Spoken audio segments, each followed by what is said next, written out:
नमस्कार दोस्तों, ALP CBT 2 exam के लिए एक और सेट लेकर हम आपके सामने उपस्थित हैं, जो कि एलपी के लिए सेट नंबर 3 है। इसके पहले 2 सेट करा दिया गया है, अच्छा क्वेश्चन लिया गया था, जाकर देख लीजिएगा और इस सेट को भी ध्यान से देखिए, अच्छा सा क्वेश्चन लिया गया है।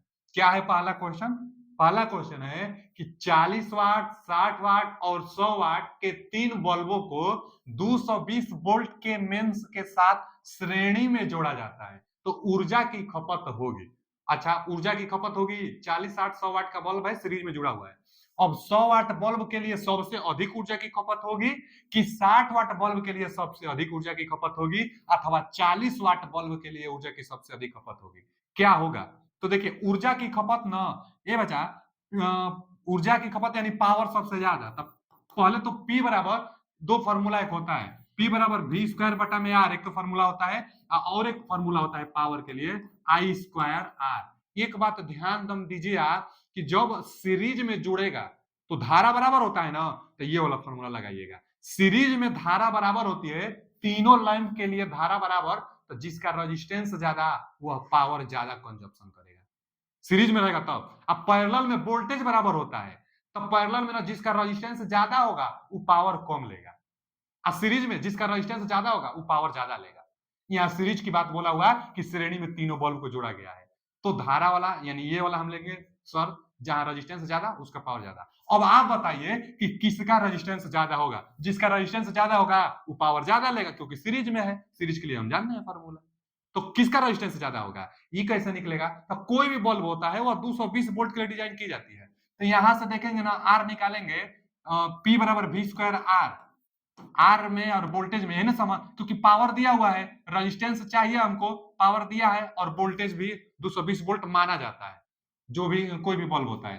तो यहां से देखिए ना, अगर पी बराबर 20 कर बटा में आर बटा में पी आएगा ना, आर बटा पी, यही वाला फॉर्मूला है कि पी और आर व्युत्क्रमानुपाती है, तो आर हम निकालेंगे तो बटा में पी, अब पावर कम तो रेजिस्टेंस ज्यादा, तो इसमें से पावर जिसका कम होता है रेजिस्टेंस ज्यादा होता है। आप दिमाग में भी बैठा सकते हैं कि कॉम्बिनेशन कोई भी हो, जिस पर रेटिंग पावर की कम होती है उसका रेजिस्टेंस ज्यादा होता है, और जिस पर पावर की रेटिंग ज्यादा होती है इसका रेजिस्टेंस कम होता है। तो रेजिस्टेंस ज्यादा इसका होगा, ज्यादा रेजिस्टेंस के कारण ही पावर कंजम्पशन ज्यादा करेगा, क्योंकि सीरीज में कनेक्शन था। तो जो 40 वाट का जो बल्ब है ना, ये ज्यादा पावर लेगा। दिमाग में बैठा लीजिए, सीरीज में अगर बल्ब जुड़ा रहेगा, जिसका रेटिंग कम होगा वो पावर ज्यादा लेगा। अब पैरेलल में जुड़ा रहेगा तो जिसका पावर ज्यादा वह जिसका वाटेज ज्यादा होती है वह पावर भी ज्यादा लेता है पैरेलल के लिए। सीरीज के लिए 40 वाट, इसका C option is right answer. कुल फॉर्मूला मेन है, फॉर्मूला से आप पकड़ सकते हैं। अगला क्वेश्चन क्या है कि कोई इलेक्ट्रॉन जब किसी चुंबकीय क्षेत्र से होकर गुजरता है, तब कोई इलेक्ट्रॉन है मतलब कोई आवेश है, आवेश दो प्रकार, पॉजिटिव नेगेटिव, तो इलेक्ट्रॉन भी एक आवेश है, नेगेटिव आवेश होता है।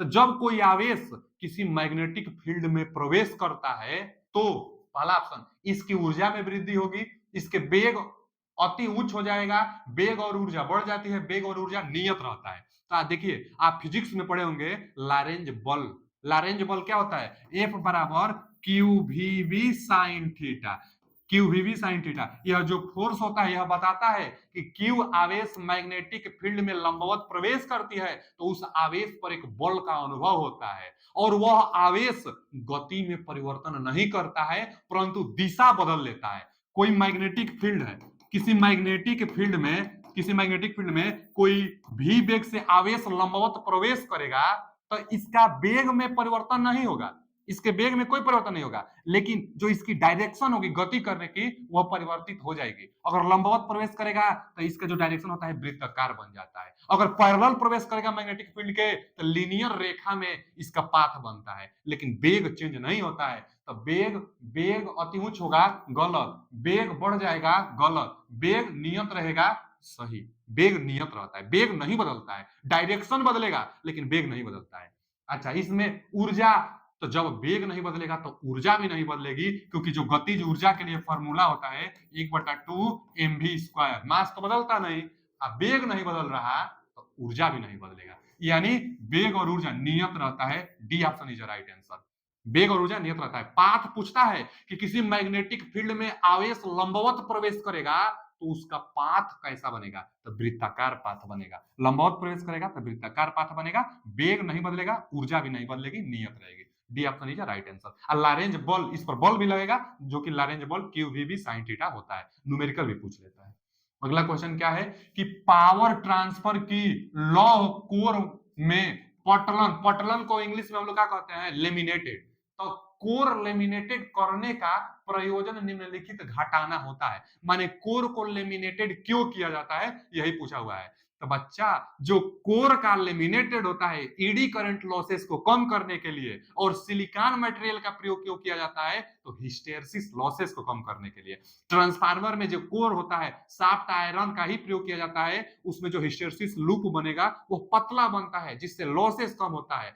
ईडी करंट लॉसेस को कम करने के लिए जिस कोर का इस्तेमाल किया जाता है, लेमिनेटेड कोर का इस्तेमाल किया जाता है। लेमिनेटेड जो कोर होता है उस पर जो लेमिनेशन की जाती है, उसकी मोटाई 3.35 mm से लेकर 0.5 mm तक रखी जाती है। जो कोर होगा ना, पतला पतला पतला पतला बारीक बारीक करके पत्ती टाइप का रहता है, उसी को लेमिनेटेड कोर कहते हैं। जो लेमिनेटेड होता है, जिस जो मोटाई होता है 0.35 mm से 0.5 mm तक होता है, ईडी करंट लॉसेस को कम करता है लेमिनेटेड ईडी करंट। देखिए यहाँ पर C option is right answer. Hysteresis losses कम करने के लिए सिलिकॉन मटेरियल, तो C option is right answer. अगला क्वेश्चन, दो ट्रांसफार्मर के समांतर प्रचालन मतलब पैरेलल ऑपरेशन करने के लिए अनिवार्य शर्त निम्नलिखित में से क्या नहीं है। ध्यान से पढ़िए, क्या नहीं है। पैरेलल ऑपरेशन के लिए क्या शर्त नहीं है। पहले पैरेलल ऑपरेशन क्या होता है, तो दो ट्रांसफार्मरों को समांतर क्रम में संयोजन करना ही पैरेलल ऑपरेशन कहलाता है। इसलिए किया जाता है ताकि गर्मियों के दिनों में लोड बढ़ जाता है, तो एक ट्रांसफार्मर पूरा लोड को नहीं सहन कर पाएगा, पूरा लोड की पूर्ति नहीं कर पाएगा, तो दो दो ट्रांसफार्मर, तीन तीन ट्रांसफार्मर पैरेलल में लगा देंगे, जितना लोड का डिमांड होगा सभी ट्रांसफार्मर मिलकर उसको दे देंगे। लेकिन जो दो दो ट्रांसफार्मर, तीन तीन ट्रांसफार्मर आप समांतर क्रम में संयोजन करेंगे तो कुछ शर्त चाहिए, तभी आप पैरेलल ऑपरेशन कर पाएंगे। अब शर्त क्या होता है कि उसकी फ्रीक्वेंसी बराबर हो चाहिए, जितना ट्रांसफार्मर का पैरेलल ऑपरेशन करेंगे फ्रीक्वेंसी बराबर होना चाहिए। वोल्टेज रेशियो, चाहे वोल्टेज जो होगी दोनों तीनों का वोल्टेज बराबर होना चाहिए। फेज सीक्वेंस बराबर होनी चाहिए। अगर इसका आरवाईबी जिस फेज में है तो अगला ट्रांसफार्मर का भी आरवाईबी सेम फेज में होना चाहिए। तो एकदम तीन चीज एकदम जरूरी है कि फेज सीक्वेंस बराबर होना चाहिए, वोल्टेज बराबर होना चाहिए और फ्रीक्वेंसी बराबर होना चाहिए। केवीए रेटिंग बराबर होगा तभी भी ठीक है, बराबर नहीं होगा तो कोई बात नहीं। लेकिन तीन तो एकदम जरूरी है कि फेज सीक्वेंस बराबर एकदम चाहिए, वोल्टेज अनुपात बराबर चाहिए तो एकदम सही बात है, और आवृत्ति भी समान चाहिए तो ये भी सही बात है। अब क्या आवश्यक नहीं है पैरेलल ऑपरेशन के लिए, तो D option is right answer. KVA rating समान हो कोई जरूरी नहीं है। तो पैरेलल ऑपरेशन के लिए तीनों का तीनों एकदम जरूरी था। क्वेश्चन पूछता है कि पैरेलल ऑपरेशन के लिए क्या समान होना चाहिए, तो पैरेलल ऑपरेशन के लिए आवृत्ति एक समान होनी चाहिए, वोल्टेज देगा तो वोल्टेज भी एक समान होनी चाहिए, फिर सीक्वेंस देगा तो ये भी एक समान होना चाहिए। क्या नहीं होना चाहिए, तब हम लगाएंगे डी ऑप्शन। तो चलिए आगे चलते हैं। अगला क्वेश्चन है, एमीटर में, एमीटर मतलब जो धारा मेजर करता है, एमीटर का प्रतिरोध कम से कम होना चाहिए, यह सर्किट के सीरीज में लगाई जाती है। तो एमीटर में जो शंट प्रतिरोध होता है वो सामान्यतः मीटर प्रतिरोधक रिक्त स्थान होता है। तो ये बचा, जो गैल्वेनोमीटर होता है ना, गैल्वेनोमीटर अति सूक्ष्म धारा को संकेत द्वारा मेजर करता है। अच्छा, तो गैल्वेनोमीटर को ही एमीटर बनाई जाती है। अब कैसे बनाई जाती है, तो गैल्वेनोमीटर के साथ पैरेलल में शंट प्रतिरोध जोड़ के एमीटर में कन्वर्ट किया जाता है। एमीटर एम्पियर में धारा को मेजर करता है। तो जो शंट प्रतिरोध लगाते हैं गैल्वेनोमीटर के साथ पैरेलल में, तो इसका मान कम से कम होना चाहिए, शंट प्रतिरोध का मान कम से कम, क्योंकि ओवरऑल एमीटर का प्रतिरोध कम से कम हो जाए तभी धारा को अच्छा से अच्छा मेजर करेगा। तो एमीटर में शंट प्रतिरोध कम से कम होना चाहिए, कम से कम। B option is right answer. Series में एमीटर का प्रयोग करेंगे, धारा को मेजर करता है। अगला क्वेश्चन क्या है कि क्रीम्पिंग होता है ना बच्चा, क्रीम्पिंग एक डिवाइस होता है। तो क्रीम्पिंग का उपयोग निम्न कार्य के लिए किया जाता है। क्रीम्पिंग एक डिवाइस होता है जिसमें बहुत ज्यादा होल भी होता है, और क्या करता है कि जो कोई वायर होता है ना, तो कोई वायर होता है, आप देखे होंगे ना कि वायर के लास्ट से पर एक लग टाइप का होता है, एक लग टाइप का होता है। तो इसी लग को ना मतलब दबाने के लिए, लग लगाने के लिए हम लोग क्रिम्पिंग डिवाइस का प्रयोग करेंगे। क्रिम्पिंग जो टूल्स होते हैं इसका प्रयोग हम लोग करेंगे। तो क्रिम्पिंग का उपयोग किया जाता है लग्स को लगाने में या लग्स को जोड़ने में। B option is right answer. जो तार के सबसे लास्ट सिर्फ लग्स लगाई जाती है, तो लग्स को लगाने में B option is right answer. अगला क्वेश्चन, मानव शरीर पर बिजली के झटके का प्रभाव निम्नलिखित पर निर्भर करता है। अभी पिछला सेट में आया था कि जो मानव होगा कितना मिली एम्पियर तक आघात को सहन नहीं कर पाएगा। तो 5 मिली एम्पियर तक करंट है कि नहीं है नहीं पता चलेगा। 5 मिली एम्पियर से कम, 1 मिली एम्पियर से कम दे या अथवा 5 मिली एम्पियर से कम करंट आपके शरीर में आएगी तो आपको आभास नहीं होगा। लेकिन 10 मिली एम्पियर का करंट आएगा तो आपको आभास होगा कि करंट प्रवाहित हो रही है। अब 20 मिली एम्पियर तक झटका लग जाएगी आपको, और 100 मिली एम्पियर पर तो आप मर जाएंगे अगर 2 सेकंड तक धारा 100 मिली एम्पियर की जाएगी। तब अगर वोल्टेज में पूछ देगा तो 90 वोल्ट, वो भी लाइन वोल्टेज के कारण आपको झटका लगता है। वही है यहाँ पर कि मानव शरीर पर बिजली के झटके का प्रभाव किसके द्वारा होता है, तो यहाँ पर वोल्टेज के द्वारा, वो भी लाइन वोल्टेज के द्वारा। अब वो भी कितना, तो 90 वोल्ट से कम रहेगा तो आपको झटका नहीं लगेगा, बस आभास होगा। लेकिन 90 वोल्ट से ज्यादा रहेगा लाइन वोल्टेज तो आपको झटका लगेगा, आपको, आपके लिए वो खतरनाक साबित होगा। 90 वोल्ट से ज्यादा रहेगा तो इसलिए जो वेल्डिंग मशीन होती है वहां पर वोल्टेज कम रखा जाता है, 90 वोल्टेज से कम, 90 वोल्टेज के आसपास। तो लाइन वोल्टेज पर जो झटका लगता है, और मनुष्य का शुष्क स्वस्थ मनुष्य का प्रतिरोध कितना होता है, तो 1000 ओम होता है। पूछ लेगा कि स्वस्थ मनुष्य के लिए शरीर का प्रतिरोध कितना होगा, तो शरीर पूरा हम शरीर बता रहे हैं, नहीं तो हाथ का अलग होता है, बाह का अलग, फिंगर का अलग होता है, हम शरीर की बात बता रहे हैं, पूछता है। तो शरीर के लिए जो टोटल प्रतिरोध माना जाता है 1000 ओम माना जाता है। चलिए, लाइन वोल्टेज पर निर्भर करेगा जो झटका लगेगा आपके लिए 90 वोल्ट से कम होनी चाहिए, A option is right answer. आगे, उच्च वोल्टेज अनुप्रयोग के लिए, हाई वोल्टेज अनुप्रयोग के लिए निम्न प्रकार का विद्युत रोधी उपयोग किया जाता है। मतलब इंसुलेटर, विद्युत रोधी मतलब इंसुलेटर हाई वोल्टेज के लिए कौन सा प्रयोग करेंगे। तो देखिए ना, एक तो होता है पिन टाइप इंसुलेटर। जो पिन टाइप इंसुलेटर होता है, बहुत बार पूछता है कितना केवी तक होता है, 33 केवी तक हम लोग प्रयोग करते हैं। अच्छा, एक होता है स्ट्रेन टाइप। स्ट्रेन टाइप जो इंसुलेटर होता है, स्ट्रेन टाइप, यह हाई वोल्टेज पर होगा, यह हाई वोल्टेज के लिए होता है, लेकिन डेड एंड पर होता है, नदी क्रॉस पर, रोड क्रॉस पर, मोड़ पर हाई वोल्टेज केस में स्ट्रेन टाइप का इंसुलेटर होता है। और एक होता है सस्पेंशन टाइप इंसुलेटर। जो सस्पेंशन टाइप होता है ना, सस्पेंशन, जो सस्पेंशन टाइप इंसुलेटर होता है, इसका प्रयोग भी हाई वोल्टेज साइड में करते हैं, लेकिन डेड एंड पर नहीं करते हैं। ट्रांसमिशन लाइन को एक जगह से दूसरी जगह तक लंबी संचरण लाइन व्यवस्था में सस्पेंशन टाइप का प्रयोग हम लोग करेंगे, जबकि इसका भी हाई वोल्टेज। अंतर बस दोनों में यह है कि इसका प्रयोग डेड एंड पर। डेड एंड का मतलब ये समझिएगा कि लास्ट कोई ट्रांसमिशन लाइन है, लास्ट जो सिरा है वहां पर डेड एंड। चाहे नदी क्रॉसिंग, नदी क्रॉस, रिवर, जो रिवर क्रॉस होता है ना, रिवर जो क्रॉस होता है, तो नदी क्रॉस चाहे रिवर क्रॉस के लिए हम लोग किसका, स्ट्रेन टाइप का प्रयोग करेंगे। अब यहाँ उच्च वोल्टेज के लिए प्रयोग करेंगे, डेड एंड की बात किया नहीं है, नदी क्रॉस की बात नहीं किया है, तो हम लोग लगाएंगे सस्पेंशन टाइप उल्ट, हाई वोल्टेज में, उच्च वोल्टेज में। तो सस्पेंशन का हिंदी होता है निलंबन प्रकार का। ये ऑप्शन इज राइट आंसर। देखिए, इंग्लिश में जरूर क्वेश्चन पेपर रहेगा आपके सामने, तो कोई भी क्वेश्चन होगा इंग्लिश से आप कॉम्बिनेशन बनाइएगा, इंग्लिश से आप देख लीजिएगा, जहां भी डाउट होगा तहां पे। तो निलंबन सस्पेंशन टाइप को कहते हैं, हाई वोल्टेज पर प्रयोग किया जाता है। तो A option is right answer. देखिए, स्ट्रेन दिया है ना, तो स्ट्रेन तब लगाते, हाई वोल्टेज पर होगा लेकिन तब लगाते जब क्रॉस, नदी, डेड एंड का नाम लेता तब। लो वोल्टेज के लिए साइकिल टाइप, एक और लिख लीजिए, ये भी पूछता है साइकिल टाइप। जो साइकिल टाइप होता है ना, साइकिल टाइप इंसुलेटर, यह लो वोल्टेज में प्रयोग किया जाता है, लो वोल्टेज। तो जो लो वोल्टेज होगा उसके लिए, वो भी कहां, तो यही डेड एंड, क्रॉस रिवर, नदी, रोड, जो भी क्रॉस क्रॉस होता है, तो वहां पर साइकिल टाइप लो वोल्टेज के लिए, हाई वोल्टेज के लिए स्ट्रेन टाइप। अगला क्या है क्वेश्चन कि डीले फ्यूज किसके रक्षा के लिए प्रयोग किया जाता है। डीले फ्यूज के नाम से पता चल रहा है कि यह ऐसा एक फ्यूज है जो ऑपरेट कराने में, जो प्रचालन कराने में थोड़ा डीले देता है, थोड़ा टाइम लगाता है। किसके लिए, तो डीसी मोटर के लिए डीले फ्यूज का प्रयोग किया जाता है।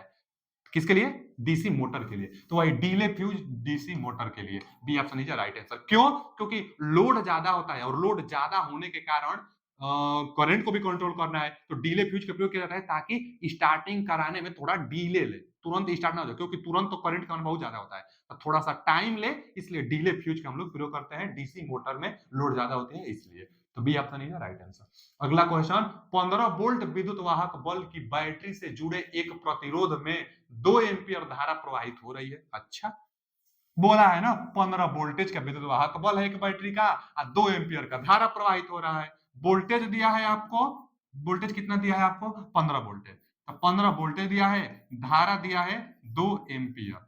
कुछ नहीं तो वोल्टेज और धारा जब मिल जाता है ना, तो तुरंत आपको प्रतिरोध बता देना चाहिए। अब प्रतिरोध के लिए V बटा में I, प्रतिरोध बराबर V बटा में I, तब 15 बटा में 2 यानी 7.5 ओम। ये तो हम तुरंत बता देंगे, ये मत देगा चाहे नहीं देगा, वी आई दिया है ना, वी आई, तो हम वोल्टेज बता देंगे। और क्या आप बता पाएंगे, पावर भी बता देंगे, पी बराबर वी आई, पावर भी निकाल लीजिए, पी बराबर वी आई 15 दूना के 30 वाट, ये भी हम प्राप्त कर लिए। वी आई दिया था क्या, हम पावर भी प्राप्त कर लिए, प्रतिरोध भी प्राप्त कर लिए। अच्छा, और आगे पढ़ा जाए, वोल्टेज है, धारा प्रवाहित हो रही है, इस परिपथ को 5 सेकेंड के बाद डिस्कनेक्ट किया जाता है, 5 सेकेंड के बाद डिस्कनेक्ट किया जाता है। तो इस संबंध में कौन सा कथन सही नहीं है, कौन सा कथन सही नहीं है पूछा है, लेकिन टाइम भी दे दिया। चलिए, टाइम भी दे दिया 5 सेकेंड, 5 सेकेंड टाइम भी दिया, तो हम ना क्या निकाल सकते हैं टाइम के जरिए से, टाइम के जरिए से हम निकाल वी आई और टी, हम निकाल सकते हैं एनर्जी। यहाँ पावर, अब हम एनर्जी भी, क्योंकि एनर्जी एच बराबर चाहे ई बराबर वी आई टी होता है, तो एनर्जी भी निकाल ले हम, क्योंकि एनर्जी भी हम लोग निकाल सकते हैं। तो ई बराबर चाहे एच बराबर कहिए, एच बराबर कहिए, क्या कहेंगे, वी आई टी, वी आई और टी कितना होगा, 5 के 10 यानी 150, 150 जूल, सेकेंड में है ना इसलिए जूल, तो हम 150 जूल निकाल लिए। अब कौन सा कथन सही है, यही पूछा था। विसरित शक्ति 30 वाट है, शक्ति 30 वाट है, सही बात है, पहला ही सही है, शक्ति 30 वाट, पहला ऑप्शन सही है। बैटरी द्वारा विसरित ऊर्जा 75 जूल, यहाँ ऊर्जा 150 जूल, यह गलत है, बी ऑप्शन गलत है। और आगे, प्रतिरोध का मान 7.5 ओम, प्रतिरोध का मान 7.5 ओम सही है, उतना ही आएगा। आगे, प्रतिरोध से कुल 10 कूलम आवेश गुजरता है, आवेश भी निकाल लेंगे, क्यू बराबर आई टी से, क्यू बराबर आई टी से, आई का मान 2 है और टी 5 सेकेंड है, तो 5 दूना के 10 कूलम, तो 10 कूलम, ये भी सही है। तब इसमें गलत पूछा होगा, हाँ गलत पूछा है ना, सही नहीं है, कौन सा कथन सही है, समझ में कौन सा कथन सही नहीं है, तो बी ऑप्शन सही नहीं, बी ऑप्शन सही नहीं। सब कुछ हम निकाल दिए हैं, पावर 30 वाट सही है, रेजिस्टेंस भी सही है, 10 कूलम भी सही है, ऊर्जा 150 देना चाहिए, दिया है 75, तो वही गलत है। इस क्वेश्चन का जवाब बी ऑप्शन सही है। आगे, चुंबकीय फ्लक्स का लोहे के कोर में संतृप्तिकरण होने को क्या कहा जाता है, संतृप्तिकरण, सेचुरेटेड होने को क्या कहा जाता है, वो भी लोहे के कोर को। तो बच्चा, हम लोग जब ट्रांसफार्मर का थ्योरी पढ़ते हैं, वहां पर कोर डिजाइन करते हैं और कहते हैं कि जो ट्रांसफार्मर होता है, सॉफ्ट आयरन का कोर इस्तेमाल किया जाता है, जो कोर होता है सॉफ्ट आयरन का होता है, क्यों, क्योंकि जो सॉफ्ट आयरन होता है उसका हिस्टेरेसिस लूप पतला बनता है। हिस्टेरेसिस लूप मतलब बीएच कर्व जो बनता है, बीएच जो कर्व बनता है, बीएच कर्व, वो पतला बनता है। बीएच कर्व का होता है, छोटा बनता है। अच्छा, पतला बनने से होता क्या है, पतला बनने से ये होता है ना कि इसमें जो लॉसेस होगी, लॉसेस बहुत कम होगा, हिस्टेरेसिस लॉसेस बहुत कम होगा। तो हिस्टेरेसिस, सेचुरेटेड होने को क्या कहा जाता है, हिस्टेरेसिस कहा जाता है। हिस्टेरेसिस लूप बनता है, कोर जो लोहे का कोर होगा सेचुरेटेड से, एक ही ऑप्शन देखने को मिल रहा है कि भैया हिस्टेरेसिस लूप होता है, तो इसका कौन सा ऑप्शन होगा, A option is right answer, hysteresis loop होगा। सॉफ्ट आयरन के लिए जो लूप बनता है, लूप बहुत पतला बनता है, जिससे लॉसेस कम होता है। अगला क्वेश्चन क्या है, एक सम्मिश्रण धारा तरंग आई बराबर 14 sine omega T plus 2 sine 5 omega T, यहां लिख देते हैं हम। दिया क्या हुआ है कि एक सम्मिश्र धारा है, आई है कितना, 14 sine omega T plus plus 2 sine plus 2 sine sine 5 omega T. ठीक है जी, आई बराबर इतना आपको दिया हुआ है, तो आरएमएस मान बताइए, कई बार पूछता है ऐसा क्वेश्चन, आरएमएस मान बताइए। देखिए, पहले तो हम इसको बताएंगे ही बताएंगे, लेकिन एक और देखिए, यहां पर देख लीजिए, एक सवाल ऐसे कुछ करके पूछता है, दे देगा ना, क्वेश्चन देगा आपको कि आई बराबर 5 आई बराबर 5 प्लस अब देगा यहाँ पर ना मान लीजिए 4 साइन ओमेगा टी प्लस कुछ और दे देगा। चलिए हम कितना ले लें 3 साइन चाहे कास भी दे सकता है 2 ओमेगा टी ऐसे भी तो दे सकता है। ये वाला भी दे चाहे न दे कोई बात नहीं। अब इसका भी आरएमएस मान अच्छा ये आई है वोल्टेज के पद में भी दे सकता है। आई के पद में दिया है ना वोल्टेज के पद में भी दे सकता है लेकिन आरएमएस मान आपसे पूछेगा तो आरएमएस मान निकालने के लिए यहाँ पर करंट है तो करंट का आरएमएस मान निकालने के लिए एक ही फॉर्मूला आपको लगाना है अंडर रूट में अगर जो अंक रहेगा इसको डीसी वैल्यू है इसको एसी एसी क्यों क्योंकि साइनसोइडल हमेशा एसी होता है जहां साइनसोइडल नहीं होगा वो डीसी होगा तो डीसी जो होगा ना इसका हम लोग क्या करेंगे इसका वर्ग करेंगे तो 5 का वर्ग 25 अब प्लस साइनसोइडल जितना होता है सबके लिए 1/2 कॉमन करके सबका न बस अंक आप जो मैग्नीट्यूड होगा उसको वर्ग करते जाइए 4 का वर्ग करेंगे तो 16 प्लस 3 का वर्ग करेंगे तो 9 और होता तो उसका भी वर्ग करके जोड़ देते। अब यहां से हल कर लीजिए यह 25 है और 16 9 25 अब 25 का आधा 12.5 अब 25 में 12.5 जोड़कर अंडर रूट निकाल देंगे जितना आएगा वही इसके लिए आरएमएस मान होगा।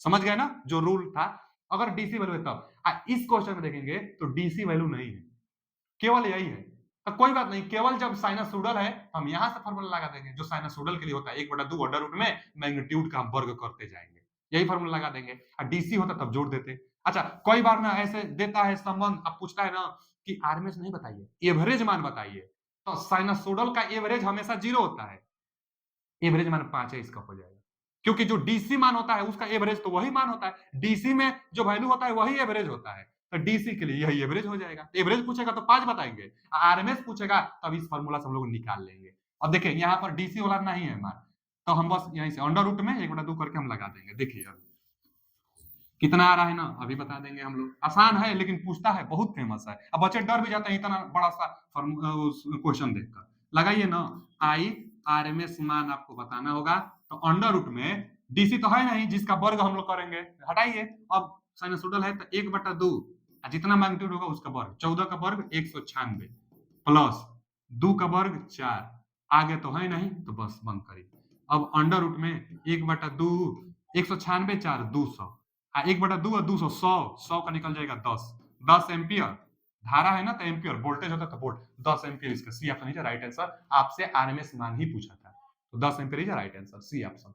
चलिए आगे चलते हैं किसी ट्रांजिस्टर का उपयोग हो सकता है ट्रांजिस्टर वोल्टेज रेगुलेशन में स्विचिंग में माने स्विचिंग मतलब स्विच के रूप में ऑन ऑफ करने के लिए पावर को एम्पलीफाई करने के लिए सिग्नल को एम्पलीफाई करने के लिए ट्रांजिस्टर का प्रयोग किया जाता है तो ट्रांजिस्टर का उपयोग प्रवर्धक मतलब एम्पलीफायर के रूप में सही है स्विच के रूप में सही है ए बी हाँ तो ए बी सही होगा उपयुक्त में से कोई नहीं थी गलत है तो कौन सा इसका ऑप्शन आप लगाएंगे सी लगाएंगे क्योंकि सी में यह दोनों आ जा रहा है ट्रांजिस्टर एम्पलीफाई भी करता है सिग्नल को बढ़ाता है एम्पलीट्यूड को तो एम्पलीफाई भी करता है और स्विच के रूप में भी ट्रांजिस्टर का प्रयोग किया जाता है तो C option is right answer. अगला क्वेश्चन प्रतिशत वोल्टेज रेगुलेशन के लिए फॉर्मूला पूछ रहा है वोल्टेज रेगुलेशन गुणे 100 नो लोड वोल्टेज और एफएल को फुल लोड वोल्टेज समझिए आप तो कौन सा होगा भैया वोल्टेज रेगुलेशन के लिए फॉर्मूला नो लोड पर वोल्टेज माइनस फुल लोड पर वोल्टेज बटा में फुल लोड पर वोल्टेज गुणे 100 न्यूमेरिकल भी आता है कि यदि नो लोड पर वोल्टेज 960 है तथा फुल लोड पर वोल्टेज 500 हो जाता है तो वोल्टेज रेगुलेशन बताइए तब फुल लोड पर वोल्टेज कम हो जाएगा तब वोल्टेज फुल लोड पर और यहाँ पर नो लोड पर ज्यादा रहता है तो नो लोड पर देगा फुल लोड पर देगा बटा में फुल लोड से भाग दीजिए जितना आएगा वही वोल्टेज रेगुलेशन। अच्छा वोल्टेज रेगुलेशन निगेटिव किस लोड पर होता है ये पूछ लेता है तो लीडिंग जो पावर फैक्टर होती है एक तो लैगिंग में हमेशा पॉजिटिव आता है वोल्टेज रेगुलेशन लीडिंग जो पावर फैक्टर होगा चाहे लीडिंग जो लोड होगी उसके लिए voltage regulation positive negative zero तीनों आ सकता है तो लीडिंग वोल्टेज रेगुलेशन मतलब लीडिंग पावर फैक्टर पर voltage regulation positive negative zero भी हो सकता है जबकि लैगिंग और यूनिटी पावर फैक्टर पर वोल्टेज रेगुलेशन हमेशा मैक्सिमम हमेशा पॉजिटिव निकल कर आता है तो यहाँ पर A option is right answer no load पर वोल्टेज माइनस फुल लोड पर वोल्टेज बाटा में फुल लोड गुणे 100 तो voltage regulation A option is right answer. अगला क्वेश्चन क्या है कि पोटेंशियोमीटर का नियोजन निर्भर करता है। आप जानते हैं पोटेंशियोमीटर क्या होता है पोटेंशियोमीटर एक डिवाइस होता है, एक बड़ा सा डिवाइस होता है जिस पर वायर 1 मीटर स्केल भी होता है, 1 मीटर का एक स्केल भी होता है, ठीक, 1 मीटर का स्केल होता है और लगभग में 5 मीटर के आसपास लंबा एक वायर होता है, टर्न में लपेटा जाता है। यहाँ से मान लीजिए यहाँ से इधर, यहाँ से इधर, फिर यहाँ से इधर कर देंगे, 5 मीटर के लगभग में लंबाई पर होता है।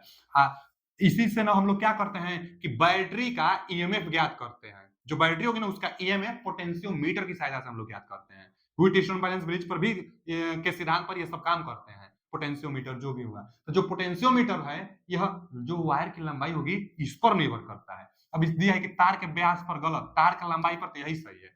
तार के लंबाई पर, क्योंकि जब निकाला जाता है ना तो एक जैनी होता है और उसी जैक होता है, उसी के थ्रू हम लोग देखते हैं कहां पर व्हीटस्टोन बैलेंस ब्रिज हो जा रहा है। उसके बाद लंबाई को स्केल से मानक बनाया रहता है, गुणा करके हम लोग रीडिंग निकालते हैं रेशियो में करके। तो ईएमएफ, बैटरी का ईएमएफ फाइंड आउट करने के लिए पोटेंशियोमीटर का प्रयोग किया जाता है, जो कि लंबाई पर निर्भर करता है, वायर के लंबाई पर, तार के लंबाई पर निर्भर करता है। इसका बी ऑप्शन लीजिए राइट आंसर। पोटेंशियोमीटर जरूर गूगल पर सर्च करके एक बार देख लीजिएगा, आप याद हो जाएगा आपको। आगे, सिंगल फेज मोटर को स्टार्ट करने की सबसे सस्ती और उपयुक्त विधि कौन सी है? सिंगल फेज मोटर को स्टार्ट करने के लिए कैपेसिटर स्टार्ट जो होता है ना, इसके लिए जो कैपेसिटर का प्रयोग करेंगे, इलेक्ट्रोलाइट टाइप कैपेसिटर का प्रयोग करेंगे और इसको हमेशा रनिंग केस में नहीं चलाएंगे, क्योंकि स्टार्ट कराने के लिए इलेक्ट्रोलाइट तो डीसी पर प्रयोग करेंगे, लेकिन स्टार्ट कराने के लिए इलेक्ट्रोलाइट कैपेसिटर का प्रयोग कर सकते हैं, क्योंकि कुछ समय के लिए बस काम चाहिए आपको। तो सिंगल फेज में स्टार्ट करने के लिए सबसे सस्ती और उपयुक्त विधि कैपेसिटर स्टार्ट विधि है। कैपेसिटर स्टार्ट विधि क्या होता है? एक्सिलरी बाइंडिंग, एक तो होता है रनिंग बाइंडिंग और एक होता है एक्सिलरी बाइंडिंग, जिसको हम लोग स्टार्टिंग बाइंडिंग कहते हैं। तो इसी के साथ ना कैपेसिटर सीरीज में जुड़ा रहता है, स्टार्टिंग बाइंडिंग के साथ कैपेसिटर सीरीज में जुड़ा रहता है और इसी के साथ एक सेंट्रीफ्यूगल स्विच भी जुड़ा रहता है।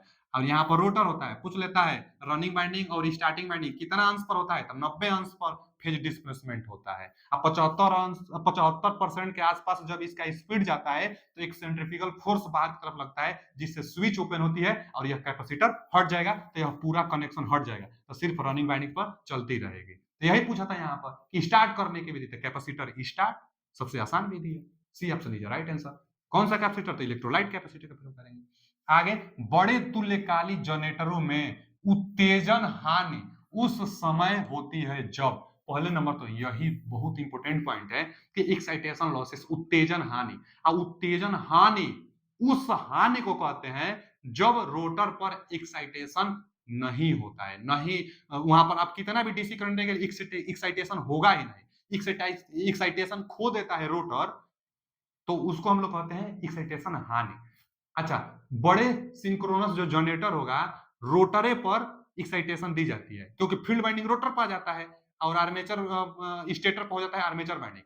तो जो रोटर होता है, रोटर पर फील्ड एक्साइटेशन होता है, अब फील्ड एक्साइटेशन ही खो देगा, कितना भी डीसी सप्लाई देंगे एक्साइटेशन नहीं हो पाएगा, उसी को हम लोग कहेंगे उत्तेजन हानि। जब उत्तेजन हानि का केस आता है तब रिएक्टिव पावर अब्सॉर्ब करने लगता है, पावर डिस्कनेक्ट हो मतलब डिसबैलेंस हो जाता है, पावर का कनेक्शन ही गलत हो जाता है, रिएक्टिव पावर लेने लगता है। तो वही एक्साइटेशन हानि, एक्साइटेशन करंट खो देती है तब होता है। और यह कब होगा? तो उच्च अग्रगामी पावर फैक्टर लगातार बना रहता है, गलत। डीसी सप्लाई के पावर कनेक्शन की हानि होती है, सही है, पावर कनेक्शन गलत हो जाता है, माने जो व्यवस्था रहेगी काम ही नहीं करेगा, तो पावर पर प्रभाव पड़ेगा, रिएक्टिव पावर ऑब्जॉर्ब करने लगती है, तो पावर से रिलेटेड यही एक ऑप्शन है। आगे देखिए ना क्या दिया है कि करंट आधा हो जाएगा, स्थिरता में कमी होगी, नहीं, पावर कनेक्शन से एक ही ऑप्शन दिया है, B option is right answer.